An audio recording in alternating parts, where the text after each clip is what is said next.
وبرکاتہ۔ یہ مسجد اجابہ ہے، یہ مدینہ شریف کی قدیم مساجدوں میں سے ایک ہے۔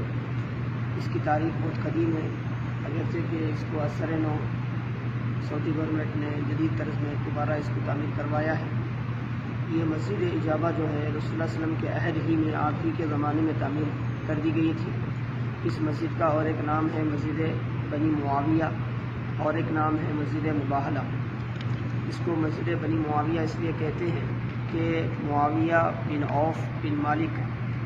بن مالک بن عوف قبیلہ اوس کے، جو انصار کا ایک قبیلہ تھا، ان کی اولاد یہاں پر رہتی تھی اور انہوں نے ہی یہاں پر یہ مسجد تعمیر کی تھی۔ رسول اللہ صلی اللہ علیہ وسلم عالیہ سے واپس آتے ہوئے اس مسجد میں نماز پڑھی ہے آپ نے۔ چنانچہ صحیح مسلم کی روایت ہے حضرت سعد بن ابی وقاص سے، اور دیگر کتابوں میں بھی روایت ہے۔ امام ابن نجار نے یہ اپنی تاریخ میں اس کو ذکر کیا ہے۔ حضرت سعد بن ابی وقاص فرماتے ہیں اس وقت تو آپ اللہ کے وسلم کے ساتھ تھے۔ اللہ کے وسلم عالیہ سے واپس آتے ہوئے اس مسجد میں بہت دیر تک اللہ کی بارگاہ میں مناجات کرتے رہے۔ آپ نے 2 رکعت نماز پڑھی اور دعا فرمائی۔ چنانچہ اس کے متعلق، اس دعا کے متعلق روایتیں کثرت سے ملتی ہیں، ترمذی میں بھی ہے، صحیح مسلم میں بھی ہیں۔ رسول اللہ صلی اللہ علیہ وسلم نے نماز سے فارغ ہونے کے بعد فرمایا، میں نے اللہ پاک سے 3 دعائیں مانگی۔ ایک دعا تو یہ مانگی کہ میری امت کو عام قحط سے تباہ و برباد نہ کرے، تو میری وہ دعا قبول ہو گئی۔ اور دوسری دعا میں نے یہ مانگی کہ امت کے دشمن کو امت پر مسلط نہ کیا جائے، تو اللہ کے رسول نے فرمایا وہ بھی دعا قبول ہوئی۔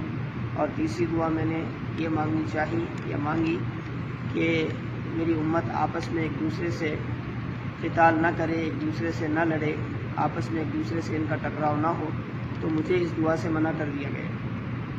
2 دعائیں قبول ہوئی، ایک دعا کرنے سے منع کر دیا گیا، تو اسی مناسبت سے اس کو مسجد اجابہ کہتے ہیں۔ اور تاریخ ابن حشام میں یہ بھی روایت ہے کہ مباہلہ کا جو واقعہ جس کو قرآن نے ذکر کیا پارہ نمبر 3 میں، کہ نجران کے جو عیسائی تھے، نصارہ تھے، ان کے وفد سے جو مباہلہ طے ہوا تھا، قرآن کریم نے جس کا ذکر فرمایا، ایک عظیم الشان واقعہ ہے تاریخ اسلام کا، اسلام کی حقانیت کا۔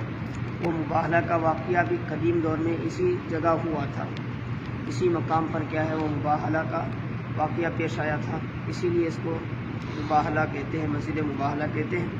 تو یہ 3 مناسبتیں ہیں، اکثر تاریخ ابن نجار وغیرہ میں ہے کہ یہاں خاص طور پر علامہ سمودی وغیرہ نے وفا الوفا میں ذکر فرمایا کہ قدیم دور سے لوگ اس مقام پر آتے تھے، چونکہ یہاں پر رسول اللہ صلی اللہ علیہ وسلم نے نماز ادا فرمائی، دعا فرمائی، تو اسی مناسبت سے لوگ اپنی محبت میں آ کر کیا ہے یہاں پر نماز بھی ادا کرتے ہیں۔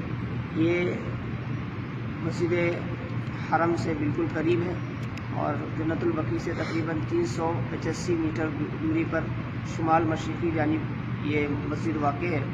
اس کے قریب میں مسجد حضرت ابو ذر غفاری ہے، جس کو مسجد سجدہ بھی کہتے ہیں۔ تو اللہ کرے کہ ہر مومن کو مدینہ پاک کی زیارت نصیب ہو، اور اس کی متعلقات، اس کے مقدسات کی برکتیں اللہ پاک ہم سب کو، ہر مومن کو میسر کرے، آمین۔ السلام علیکم۔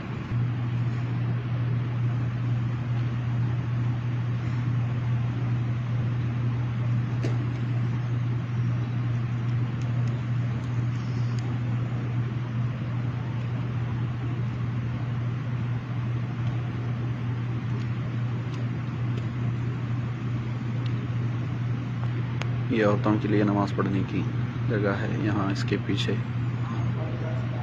ACO کے پیچھے۔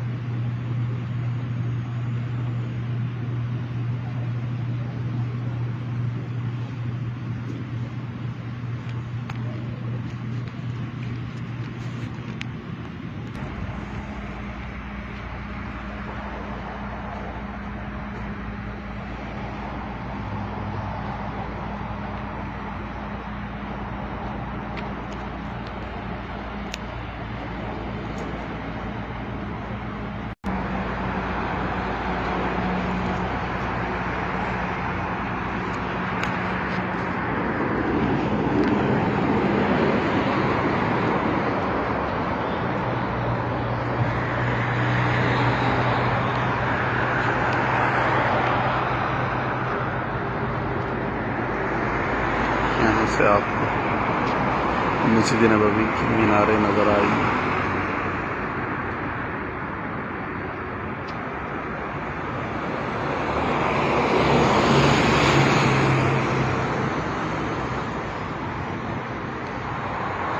اور اس کی جانب مسجد ابو ذر غفاری